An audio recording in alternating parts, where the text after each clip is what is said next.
हाय friends, माझं नाव Tejas Kajale. Physics with Tejas sir या चॅनलमध्ये आपलं स्वागत आहे. मागच्या लेक्चरमध्ये आपण कॉमन इमिटर, कॉमन बेस आणि कॉमन कलेक्टर याबद्दलची थोडी माहिती घेतली होती. फक्त कॉमन इमिटर काय असते, कॉमन बेस काय असते, कॉमन कलेक्टर काय असते, फक्त याची एक छोटीशी माहिती आपण घेतली होती. म्हणजे बा कॉमन इमिटर म्हणजे इमिटर कॉमन राहतो, म्हणजे ग्राउंडेड राहतो, किंवा त्याला आपण अर्थिंग म्हणतो. ओके, म्हणजेच काय होते का इमिटर कॉमन असल्यानंतर तो इनपुट आणि आउटपुट या दोघांसाठी पण काय राहतो, कॉमन राहतो. तसंच कॉमन बेसचं पाहिलं होतं आपण आणि तसंच कॉमन कलेक्टरचं पाहिलं होतं. पण तुम्हाला स्टडीसाठी फक्त कॉमन इमिटर दिलेला आहे. कॉमन बेस आणि कॉमन कलेक्टर हा तुम्हाला स्टडीसाठी नाहीये. मग आता आपण कॉमन इमिटर कॉन्फिगरेशनचं थोडीशी डिटेल माहिती पाहू. त्यावेळेस फक्त आपण एक छोटीशी डेफिनेशनच पाहिली होती. डेफिनेशन नाही म्हणता येणार त्याला, फक्त थोडीशी एक माहिती पाहिली होती का बा कॉमन इमिटर नेमकं काय असते. पण आता त्याच्यामध्ये डिटेल माहिती आपल्याला बघायची आहे. तर यामध्ये पहिला टॉपिक राहील आपला कॉमन इमिटरचं कॉन्फिगरेशन. आता कॉमन इमिटरचं कॉन्फिगरेशन म्हणजे तुम्हाला ही तर माहिती आलीच आहे की बा कॉमन इमिटर म्हणजे काय, तर इमिटर कॉमन करणे. ओके, तर चालू करू आजचं लेक्चर. चालू करू आजचं लेक्चर आपण. तर या लेक्चर मध्ये आहे common emitter configuration. Common emitter configuration मध्ये काय लागेल आपल्याला, एक ट्रान्झिस्टर लागेल, ऑब्वियस आहे. तर हा एक ट्रान्झिस्टर काढलाय मी. आता ट्रान्झिस्टर मध्ये तो ट्रान्झिस्टर कुठला आहे म्हणजे एनपीएन ट्रान्झिस्टर आहे का पीएनपी ट्रान्झिस्टर आहे हे पाहण्याआधी सगळ्यात पहिले याचे जे टर्मिनल्स आहेत, जे 3 टर्मिनल्स आहेत, हा टर्मिनल आहे, दुसरा टर्मिनल हा आहे, तिसरा टर्मिनल हा आहे. तर हे टर्मिनल कोणते टर्मिनल, कुठले टर्मिनल्स आहे ते पहिले काय करायचं, आपण पाहून घ्यायचं. म्हणजे जसं आपण म्हटलं होतं की बा ट्रान्झिस्टरला 3 टर्मिनल राहतात, इमिटर, बेस आणि कलेक्टर. तर कुठला टर्मिनल इमिटर आहे, कुठला टर्मिनल बेस आहे आणि कुठला टर्मिनल कलेक्टर आहे हे पहिले काय करायचं, पाहून घ्यायचं. तर सगळ्यात पहिले आपण टर्मिनल्सच डिसाइड करून घेऊ, कुठले टर्मिनल कोणते आहेत हे तुम्हाला माहित आहे, पण तरी एकदा आपण पाहून घेऊ.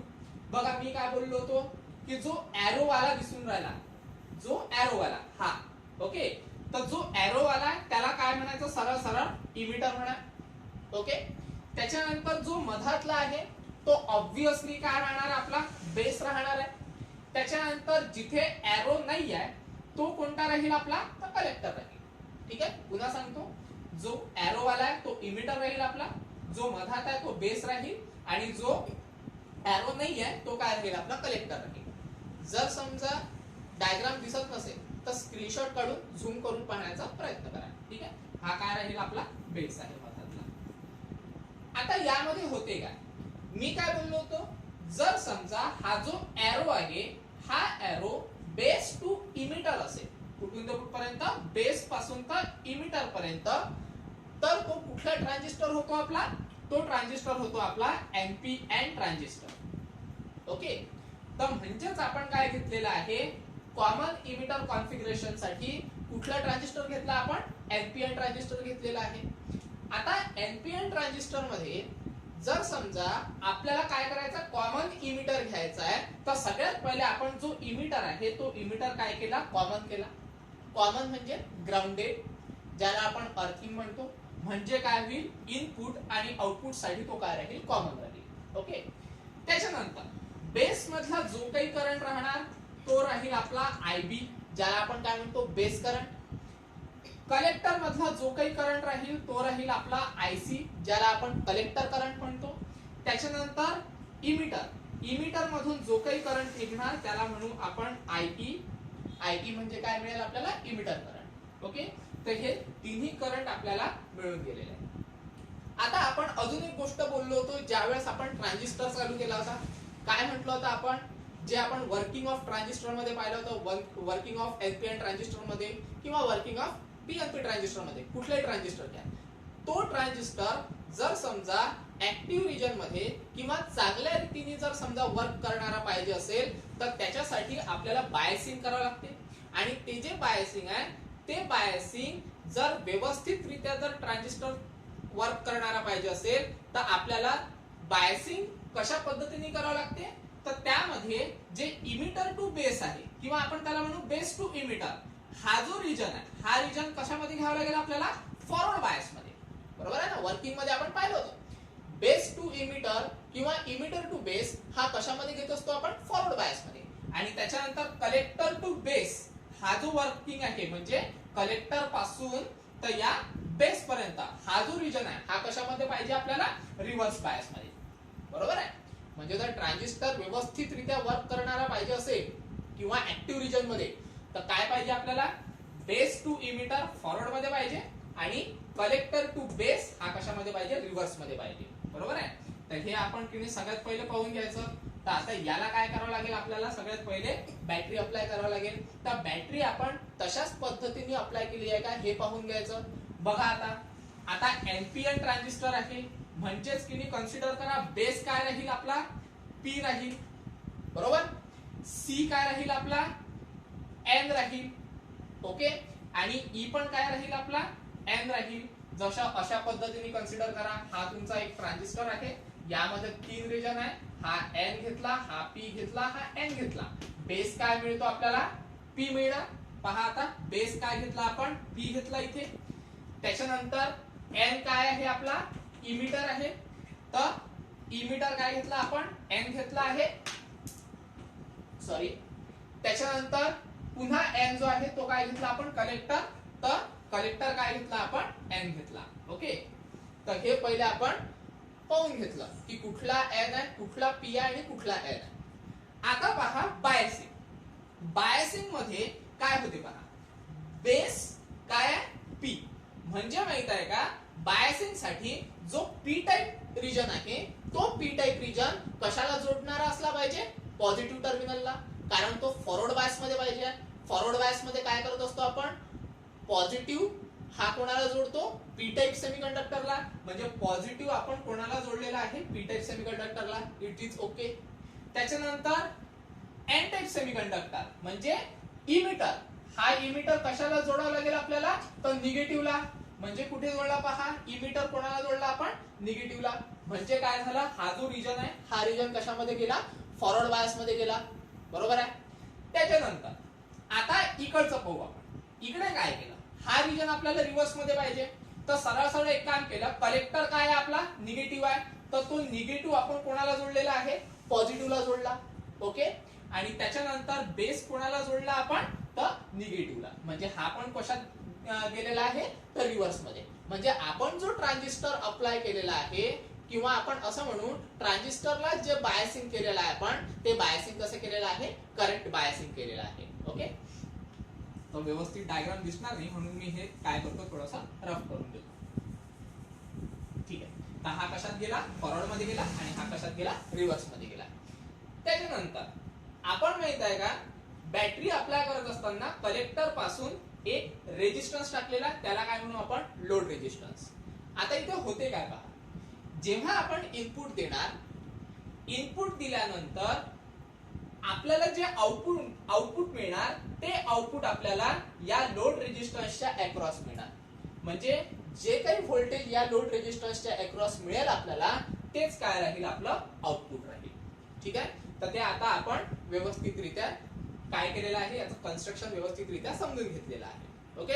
आता घेऊ याचं डेरिवेशन.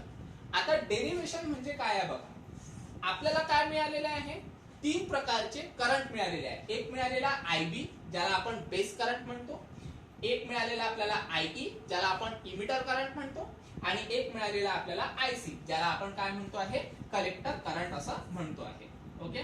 तर आता आपण हे जे करंट मिळालेले आहे या करंटचा रेशो घेऊ.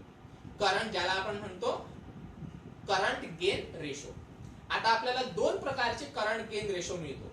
आता एक मिळणार आपल्याला करंट गेन रेशो, तर लिहित असताना लिहितो मी करंट गेन. 2 प्रकारचे करंट गेन मिळतात. एक मिळतो आपल्याला बीटा डीसी, ओके, आणि एक मिळतो आपल्याला अल्फा डीसी, ठीक आहे. आता बीटा डीसी चा कोणता रेशो राहतो आणि अल्फा डीसी चा कोणता रेशो राहतो हे आता तुम्हाला सांगतो. बीटा डीसी आपल्याला तेव्हाच मिळतो ज्या वेळेस आपण दोन करंटचा रेशो घेतो. कोणत्या दोन करंटचा? एक कलेक्टर करंटचा, ओके, आणि दुसरा आपण घेतो आपल्या बेस करंटचा. जर समजा आपण कलेक्टर करंट आणि बेस करंट या दोघांचा रेशो घेतला तेव्हा आपल्याला मिळते बीटा डीसी. हा एक करंट गेन मिळाला आपल्याला. त्याच्यानंतर दुसरा म्हणजे अल्फा डीसी. अल्फा डीसी चं कधी मिळते आपल्याला करंट गेन? ज्या वेळेस आपण कलेक्टर करंट आणि इमिटर करंट या दोघांचा रेशो घेतो त्यावेळेस आपल्याला काय मिळतो? अल्फा डीसी मिळतो. तर कन्सिडर करा याला इक्वेशन नंबर 1 आणि याला इक्वेशन नंबर 2. ठीक आहे, तर हे झालं इक्वेशन 1, हे झालं इक्वेशन 2. तर मग तुम्ही म्हणाल सर आपण बीटा डीसी का बरं घेतलं? डीसी याच्यासाठी घेतलं कारण जे काही आपण पॉवर सप्लाय देऊन राहिलेलो आहे तो पॉवर सप्लाय आहे आपला डीसी पॉवर सप्लाय. मग डीसी जर पॉवर सप्लाय असेल तर आपल्याला तो जो बीटा आहे तो बीटा पण डीसी मध्ये मिळणार आणि अल्फा जो आहे तो अल्फा पण डीसी मध्ये मिळणार आहे. ठीक आहे, त्याच्यानंतर जो काही पॉवर सप्लाय आपण अप्लाय केलेला आहे तर एकाला म्हटलेला आहे मी व्हीबीई, ओके, व्ही म्हणजे व्होल्टेज आणि सफिक्सला लिहिलेला आहे मी बीई. बीई म्हणजे काय आहे? Base to emitter. म्हणजे याला वाचताना कसं वाचायचं? Base to emitter voltage. वाचताना कसं वाचू आपण? Base to emitter voltage. आणि इथे तसं आहे, इथे काय केलेलं आहे आपण? सीई घेतलेला आहे. सीई का बरं? कारण जे काही व्होल्टेज अप्लाय केलेलं आहे मी ते कशाला अप्लाय केलेलं आहे? कलेक्टर आणि इमिटरला अप्लाय केलेला आहे. म्हणून मग याला वाचताना कसं वाचणार मी? Collector to emitter voltage. काय वाचणार मी? सी म्हणजे कलेक्टर, ई म्हणजे इमिटर, व्ही म्हणजे व्होल्टेज. म्हणजे वाचत असताना कसं वाचणार मी? Collector to emitter voltage. आलं लक्षात? तर मग या दोन व्होल्टेजच्या माध्यमातून आपल्याला करंट गेन मिळून राहिलेला आहे. एक बीटा डीसी आहे आणि एक अल्फा डीसी आहे. तर याच्या ज्या डेफिनेशन्स आहे या डेफिनेशन एकदम इझी आहे. कशा डेफिनेशन्स तयार होतील? ज्या वेळेस आपण दोन करंटचा रेशो घेतो. कोणते कोणते दोन करंट? जर समजा आपण आयसी आणि आयबी या दोघांचा रेशो घेतला तर आपल्याला मिळते बीटा डीसी. आणि ज्या वेळेस आपण आयसी आणि आयई या दोघांचा रेशो घेतला तेव्हा मिळते आपल्याला अल्फा डीसी. तर हे दोन इक्वेशन आपल्याकडे तयार झालेले आहे. आता याच्यानंतर पहा काय. याच्यानंतर पहा आपण जेव्हा वर्किंग पाहिलं होतं त्या वर्किंग मध्ये आपल्याला एक इक्वेशन पाहायला मिळालं होतं. ते कुठलं इक्वेशन होतं? लक्षात घ्या, आपल्याला मिळाला होता IE is equal to IB plus IC. ठीक आहे, जर कोणाला आठवत नसेल तर नोट्स मध्ये पाहून घ्यायचं. एनपीएन ट्रान्झिस्टरचं वर्किंग पाहिलं होतं. त्या वर्किंग मध्ये सगळ्यात शेवटी आपल्याला असं काहीतरी इक्वेशन मिळालं होतं ज्यामध्ये आपण म्हटलं होतं की इमिटर करंट हा कोणाकोणाच्या इक्वल राहतो? Sum of base current and collector current. Okay, तर याला म्हणा इक्वेशन नंबर 2. तर हे कुठून आणलं आपण? त्या वर्किंग वरून आणलं. ठीक आहे, सॉरी 1 2 झालं, त्याला म्हणा 3 इक्वेशन. त्याच्यानंतर आता काय करायचं आपल्याला? सिम्पली हे जे इक्वेशन मिळालेलं आहे या इक्वेशनला थ्रू आउट आयसी ने डिवाइड करा. म्हणजे लिहत असताना असं लिहू आपण divide by IC of equation 3. ठीक आहे, म्हणजे इक्वेशन 3 ला काय करायचं? आयसी ने डिवाइड करायचं. मग काय मिळेल आपल्याला पहा बरं.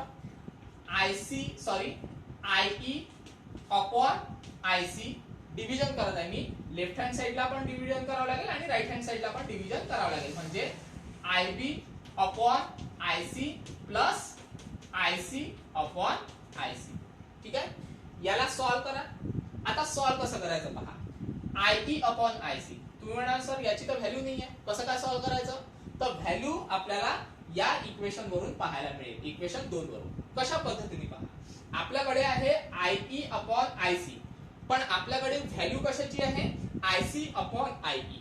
म्हणजे सिंपली काय करावं लागेल? आपल्याला हे जे इक्वेशन आहे या इक्वेशनला रेसिप्रोकल करावं लागेल. रेसिप्रोकल केलं तर काय होऊन जाईल? आयई वरती चालला जाईल, आयसी खाली येऊन जाईल. म्हणजे रेसिप्रोकल जर समजा केलं तर याचा पण आपल्याला रेसिप्रोकल करावं लागेल. म्हणजे याचं इक्वेशन कसं मिळणार आपल्याला पहा. रेसिप्रोकल केलं तर 1 अपॉन अल्फा डीसी येऊन जाईल हा अल्फा डीसीचा. आणि इक्वेशन 2 म्हणजे आयसी अपॉन आयई याचं इक्वेशन कसं मिळेल आपल्याला? I E upon IC. म्हणजेच IE अपॉन IC ची व्हॅल्यू म्हणजे IE अपॉन IC ची व्हॅल्यू काय मिळाली आपल्याला 1 अपॉन अल्फा DC. तर याच्या ठिकाणी व्हॅल्यू टाकून द्या. काय टाकू आपण value 1 upon alpha DC is equal to पुन्हा काय आहे आपल्याकडे IB अपॉन IC. पण IB अपॉन IC ची व्हॅल्यू आहे का आपल्याकडे? नाही. आपल्याकडे कुठली व्हॅल्यू आहे IC अपॉन IB. जसा आपण इथे रेसिप्रोकल केला तसा इथे रेसिप्रोकल घ्या. काय मिळेल रेसिप्रोकल आपल्याला IB अपॉन IC ची पाहिजे म्हणजे बीटाचा पण रेसिप्रोकल करावा लागेल. म्हणजे काय मिळेल मग आपल्याला 1 अपॉन बीटा DC. समजत नसेल तर बघा IB अपॉन IC याचा रेसिप्रोकल पाहिजे आपल्याला म्हणजे काय मिळेल याचा तर मिळून जाईल आपल्याला 1 अपॉन बीटा DC. ओके. त्याच्यानंतर याचा रेसिप्रोकल केला तर याचाही रेसिप्रोकल करा. काय मिळेल रेसिप्रोकल IB अपॉन IC. ठीक आहे. तर आपल्याकडे काय आहे IB अपॉन IC. तर IB अपॉन IC ची व्हॅल्यू आहे काय आहे 1 अपॉन बीटा DC. ठीक आहे. तर या दोन्ही व्हॅल्यूज मिळाल्या. त्याच्यानंतर प्लस याचा तर काही विषय नाही आहे IC अपॉन IC कॅन्सल होऊन जाते म्हणजे इक्वेशन काय मिळेल आपल्याला तिथे 1 मिळून जाईल. ओके. त्याच्यानंतर पहा आता this implies 1 upon alpha DC as it is ठेवा. ओके. त्याच्यानंतर इज इक्वल टू इथे क्रॉस मल्टिप्लिकेशन. क्रॉस मल्टिप्लिकेशन म्हणजे काय मिळेल आपल्याला पहा 1 प्लस बीटा DC इंटू 1 काय मिळेल आपल्याला बीटा DC. बरोबर. त्याच्यानंतर अपॉन मध्ये बीटा DC इंटू इथे काही नाही आहे म्हणजे काय आहे अपॉन मध्ये 1 आहे म्हणजे बीटा DC इंटू 1 काय मिळेल आपल्याला बीटा DC. ठीक आहे. पण आता इथे माहिती आहे का आपल्याला 1 अपॉन अल्फा DC ची व्हॅल्यू नाही पाहिजे. आपल्याला कशाची व्हॅल्यू पाहिजे अल्फा DC ची फक्त. तर मग सिंपली काय करावं लागेल दोन्ही जे इक्वेशन आहे लेफ्ट हँड साइड आणि राइट हँड साइड याला काय करा रेसिप्रोकल करा. रेसिप्रोकल केल्याने काय होऊन जाईल पुन्हा उलट. उलट म्हणजे काय मिळेल 1 अपॉन अल्फा DC चा reciprocal alpha DC is equal to 1 plus beta DC upon beta DC चा reciprocal beta DC upon 1 plus beta DC. ठीक आहे. याला म्हणा इक्वेशन नंबर 4. तर एक व्हॅल्यू मिळाली आपल्याला अल्फा DC ची. ओके. त्याच्यानंतर अशाच पद्धतीने आपल्याला आता व्हॅल्यू काढायची आहे बीटा DC ची. आता बीटा DC ची व्हॅल्यू कशा पद्धतीने काढायची बीटा DC ची व्हॅल्यू काढण्यासाठी आपण इक्वेशन 1 काय करायचं कन्सिडर करायचं. तर पहा आता करत असताना काय करणार मी कन्सिडर इक्वेशन 1. आता इक्वेशन 1 काय आहे आपल्याकडे बीटा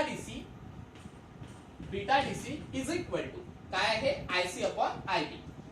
काय आहे IC अपॉन IB. ठीक आहे. त्याच्यानंतर आता एक काम करा जे इक्वेशन आपलं 3 इक्वेशन आहे या तिसऱ्या इक्वेशन वरून IB ची व्हॅल्यू फाइंड आउट करा. कशा पद्धतीने मिळणार आपल्याला IB ची व्हॅल्यू पहा. आता IB ची जर व्हॅल्यू काढायची असेल तर ह्या इथे काढतो ब्रॅकेट मध्ये पहा IB ऍज इट इज ठेवू आपण. ठीक आहे.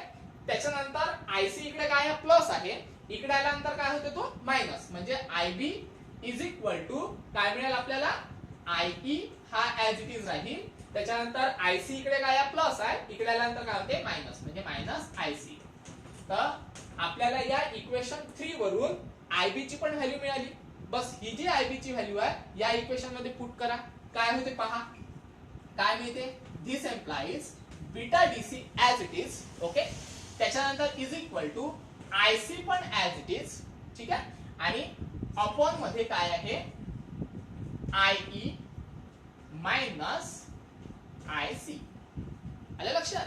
तर हे इक्वेशन मिळालं आपल्याला beta DC is equal to IC upon IE minus IC. ठीक आहे. तर याला पण अजून थोडंसं काय करावं लागते सॉल्व्ह करावं लागते. तर सॉल्व्ह करण्यासाठी ही जे सर्किट डायग्राम आपण काढली होती ही डायग्राम मोठी याचं काम आपलं झालं. आता पहा आता काय होते तर बीटा DC घ्या. ठीक आहे. इज इक्वल टू काय आली ती व्हॅल्यू आपली IC upon IE minus IC. Okay. आता पुन्हा एक काम करा हे जे काही इक्वेशन आलेलं आहे या इक्वेशनला फक्त राईट हँड साइडनी IC नी डिवाइड करा न्यूमरेटर आणि डिनॉमिनेटरला. म्हणजे आपण लिहिताना असं लिहू कन्सिडर करा हे इक्वेशन नंबर 4 झालं आता याला इक्वेशन नंबर 5 म्हणा. तर लिहिताना असं लिहू, divide equation 5 by equation 5 numerator and denominator by IC. ठीक आहे, फक्त न्यूमरेटर आणि डिनॉमिनेटरलाच आयसी ने काय करायचं आहे, आपल्याला डिवाइड करायचं आहे. पण कोणत्या साइडनी, राईट हँड साइडनी. ओके, करा मग. Beta DC as it is. Okay, हा बी झालेला, याला बीटा करतो. Beta DC as it is equal to, आता न्यूमरेटरला पण आयसी ने डिवाइड करायचं आहे, म्हणजे आयसी अपॉन आयसी. ठीक आहे, अपॉन मध्ये डिनॉमिनेटरला पण आयसी ने डिवाइड करायचं आहे, म्हणजे IC sorry IE minus IC upon IC. आलं लक्षात. त्याच्यानंतर दिस एम्प्लाइज बीटा डीसी पुन्हा as it is equal to IC upon IC. काय मिळणार, 1 मिळणार. सरळ सरळ एक काम करतो, इथे मावत नाही तर इकडे कंटिन्यू करतो. आयसी अपॉन आयसी काय मिळणार, 1 मिळणार. याचा काही विषय नाही. आता इथे काय होते, इथे काय मिळणार आपल्याला, सेपरेट होऊन जाईल. तो सेपरेट कसा होईल पहा, IE upon IC. Okay, minus IC upon IC. ठीक आहे. त्याच्यानंतर आता इथून स्टार्ट करतो. 1 हा as it is IE upon IC. याची व्हॅल्यू पहा बरं आहे का आपल्याकडे. आय हे इथे आहे, आयई अपॉन आयसी काय व्हॅल्यू आहे, 1 अपॉन अल्फा डीसी. म्हणजे मग या आयई अपॉन आयसी च्या जागेवर कोणती व्हॅल्यू टाकू आपण, 1 अपॉन अल्फा डीसी. त्याच्यानंतर minus IC upon IC cancel, म्हणजे 1. ओके, आता इथे करा पुन्हा क्रॉस मल्टिप्लिकेशन. काय मिळणार मग आपल्याला पहा, 1 अपॉन इथे 1 as it is alpha DC into 1, म्हणजे मायनस अल्फा डीसी अपॉन मध्ये याच्या अपॉन मध्ये काही नाही, म्हणजे 1 आहे, म्हणजेच alpha DC into 1 alpha DC. ठीक आहे. आता एक काम करा, हा जो अल्फा डीसी आहे, हा अल्फा डीसी कसा आहे, खाली आहे, तर हा काय चालला जाईल, वरती चालला जाईल. म्हणजेच लास्ट आन्सर जे आहे आपलं, ते लास्ट आन्सर काय मिळणार आपल्याला, this implies beta DC is equal to alpha DC वरती गेला, म्हणजे अल्फा डीसी अपॉन मध्ये 1 मायनस अल्फा डीसी. तर हे मिळालं आपल्याला लास्ट आन्सर कशाचं, तर बीटा डीसीचं. ठीक आहे. म्हणजे याच्यावरून आपण काय काढलं, कॉमन इमिटर कॉन्फिगरेशन वरून आपण कोणत्या कोणत्या व्हॅल्यूज काढल्या. एक काढली आपण अल्फा डीसीचं. ओके, ज्यामध्ये आपल्याला मिळालं alpha DC is equal to beta DC upon 1 minus beta DC. त्याच्यानंतर बीटा डीसी ची व्हॅल्यू काढली, त्या बीटा डीसी मध्ये कोणती व्हॅल्यू मिळाली आपल्याला, alpha DC upon 1 minus alpha DC. तर हे जे इक्वेशन आहे, हे इक्वेशन खूप इम्पॉर्टंट इक्वेशन आहे आणि पेपर मध्ये विचारत असताना हे कॉमन इमिटर कॉन्फिगरेशन मध्ये विचारू शकतात किंवा याचा किनी वेगळ्या पद्धतीने पण विचारू शकतात. आता वेगळ्या पद्धतीने कसा, तर सरळ किनी हे असे विचारू शकतात की बा रिलेशन बिटवीन प्रूव्ह दॅट किंवा show that relation between alpha and beta. Okay, तर हेच रिलेशन आपल्याला द्यावं लागेल. पहा, relation between alpha and beta का बरं म्हणत आम्ही, त्याचं कारण असं आहे, अल्फाचं रिलेशन द्या इन टर्म्स ऑफ बीटा एक, दुसरं बीटाचं रिलेशन द्या इन टर्म्स ऑफ अल्फा. आलं लक्षात. म्हणून मग तिने अशाच पद्धतीने हा जो क्वेश्चन आहे विचारू शकतात. कॉमन इमिटर कॉन्फिगरेशन याच्यामध्ये तर विचारू शकतात, पण दुसऱ्या पद्धतीने अशाच पद्धतीने विचारू शकतात की रिलेशन बिटवीन शो दॅट किंवा प्रूव्ह दॅट रिलेशन बिटवीन कोणामधलं रिलेशन, तर अल्फा डीसी आणि बीटा डीसी. तर अशा पद्धतीने पण ते विचारू शकतात. तर हे आहे इक्वेशन कोणाचं, अल्फा डीसी आणि बीटा डीसीचं, किंवा आपण असे म्हणू शकतो की हे आहे कॉमन इमिटर कॉन्फिगरेशन. आले लक्षात. जर इक्वेशन्स व्यवस्थित जर दिसत नसेल तर सिंपली काय करायचं, स्क्रीनशॉट काढून झूम करून पाहण्याचा प्रयत्न करा आणि झूम करून ते नोट डाऊन करा तुमच्या बुकमध्ये. ठीक आहे. जर समजलं नाही तर विचारा. ओके, तर हे आहे कॉमन इमिटर कॉन्फिगरेशन.